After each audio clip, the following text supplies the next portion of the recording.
जय श्री राम। आज इस वीडियो में बात करने वाले हैं कि यदि आप वास्तु के अनुसार अपने घर में पूर्वमुखी मकान है या पश्चिम मुखी, दक्षिण मुखी, उत्तर मुखी, कोई भी मुखी मकान हो, आप वास्तु के अनुसार अगर गेट लगाना चाहते हैं तो आप गेट किस जगह पर, एग्जैक्ट पॉइंट आपको बताने वाले हैं।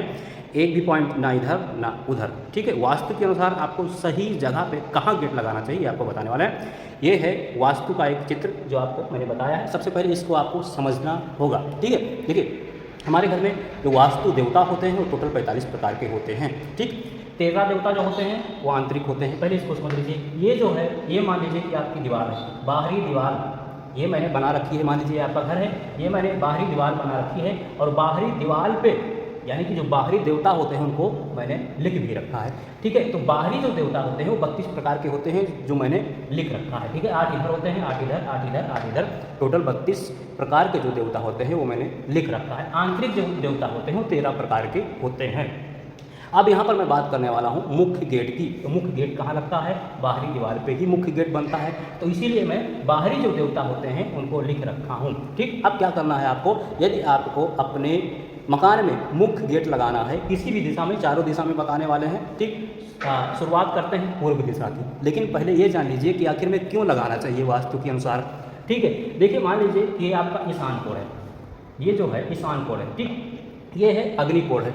अब ये है जल तत्व। ईशान कोण जो दिशा है ये जल तत्व की दिशा होती है। ये अग्नि कोण जो होता है ये अग्नि की दिशा होती है। अब यदि आप वास्तु के अनुसार नहीं बनाना चाहते, और कभी कभी लोग क्या करते हैं कि अग्नि कोण में क्या कहा जाता है, अग्नि कोण की दिशा है तो यही कहा जाएगा कि वहाँ पर किचन बनाइए क्योंकि हमेशा अग्नि जलती रहती है, ठीक है। उसके बाद जो जल तत्व की दिशा है वहाँ पर यही लोग बोलेंगे कि जल की व्यवस्था वहाँ पर करिए। लेकिन अगर नहीं मानना है, जो लोग नहीं मानते वो बाई चांस क्या कर दिए, किचन को उठा के ईशान कोण में कर दिए। अब आप खुद ही सोचिए कि अग्नि को उठा के यदि आप पानी में डाल देंगे तो क्या होगा, वही होगा, अग्नि बुझ जाएगी, ठीक है। तो इसीलिए हमें क्या करना रहता है कि जो जहाँ पर ये जो देवता लिखे हैं जिनका जैसा स्वभाव होता है उन्हीं के अनुसार हमें उस स्थान पे वो चीज़ बनानी रहती है, ठीक है। अब पूर्व दिशा की बात करें कि पूर्व दिशा में यदि आपको, ये पूर्व दिशा है, ठीक है, ये पूर्व दिशा है, ये पूर्व दिशा की दीवार है। पूर्व दिशा में यदि आपको गेट लगाना है, मुख्य गेट बनाना है तो आप कैसे बनाएंगे? तो समझिए कि पूर्व दिशा की आपकी जितनी लंबाई है, दीवार की जितनी लंबाई है उसको 9 बराबर भागों में बांट लेना है। जैसे मैंने यहाँ पर बांट रखा है, ठीक है। 1 2 3 4 5 6 7 8 9 बराबर भागों में बांट रखा है। अब यहाँ पर देवता की बात करें कि उन 9 बराबर भागों में जो मैंने बांटा है उसमें कौन कौन से देवता आते हैं तो ये भी जान लीजिए। शिखा, पार्जन, जयंत, महेंद्र, रवि, सत्य, वृष, नभ, अनिल, ये 9 देवता आते हैं, ठीक है। अब हमें ये देखना रहता है कि किस देवता के स्थान पर हम अपना मुख्य गेट बनाएं पूर्व दिशा में, ठीक है। तो हमें क्या करना है कि हमें पहला स्थान छोड़ देना है, पहला भाग छोड़ देना है, दूसरा भाग छोड़ देना है। उसके बाद तीसरे और चौथे भाग में, तीसरे और चौथे भाग में अपना मुख्य गेट का निर्माण पूर्व दिशा में कर देना है। यानी जयंत और महेंद्र के देवता के स्थान पे पूर्व दिशा में अपना मुख्य गेट का निर्माण कर सकते हैं। यानी 9 बराबर भागों में बांटे, पहला दूसरा भाग छोड़ दिए, तीसरा और चौथे भाग में पूर्व दिशा में मुख्य गेट का निर्माण आप कर लीजिए, ठीक। ये हुआ वास्तु के अनुसार।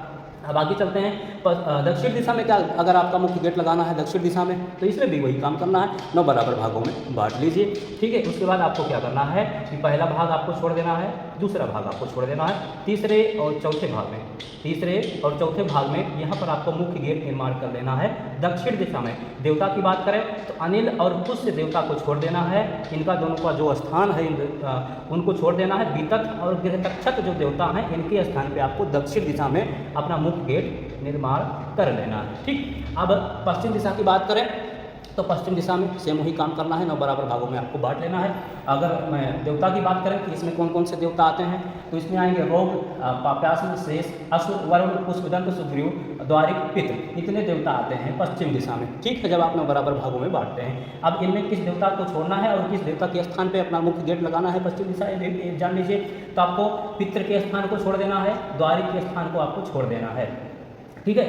यानी कि आपको क्या करना है, पहला भाग दूसरा भाग आपको छोड़ देना है, ठीक है। उसके बाद सुग्रीव, पुष्पदंत के स्थान पे आपको अपना मुख्य गेट निर्माण कर लेना है, ठीक है। ये हो गया पश्चिम दिशा में।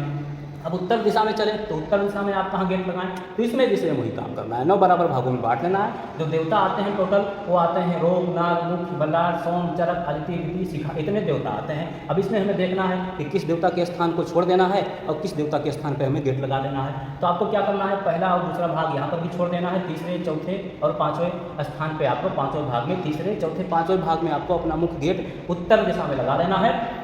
देवता की बात करें तो रोग और नाग के देवता को आपको छोड़ देना है, रोग और नाग के जो स्थान है, ठीक है, उनको छोड़ देना है और मुख्य देवता के स्थान पे, भल्लाट देवता के स्थान पे और सोम देवता के स्थान पे आपको अपना मुख्य गेट उत्तर दिशा में लगा लेना है। ठीक है, तो ये वास्तु के अनुसार मैंने बताया चारों दिशाओं में आपको गेट कहाँ लगाना चाहिए, एग्जैक्ट पॉइंट बताया। अब इसमें भी अगर आपको कोई भ्रम हो, नहीं समझ में आया हो, ठीक है, तो आप कमेंट के माध्यम से पूछ सकते हैं। इसी वीडियो में नीचे मेरा नंबर भी दिखेगा, व्हाट्सअप आपको केवल करना है और आप जानकारी ले सकते हैं। आपकी जो भी समस्या होगी, जो भी नहीं समझ में आएगा आपको बताया जाएगा। ठीक, वीडियो अच्छी लगी तो वीडियो को लाइक करें, चैनल को सब्सक्राइब करें। जय श्री राम।